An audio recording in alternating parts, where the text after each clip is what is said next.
Ito po yung mga SBR na ating gagamitin na mga broodstag para sa pahulugan system sa early bird. Pure SBR Mount Banahaw.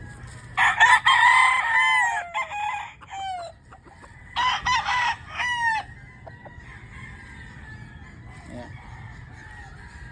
Apat po yan, pure SBR Mount Banahaw.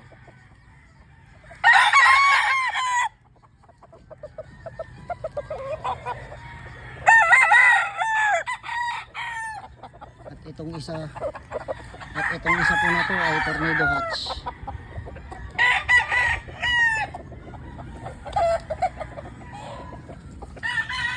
Kaya mga boss, PM na sa mga offspring nito ngayong darating na early birds. 7 months release, July 2025 ang release ng mga offspring ng mga ito.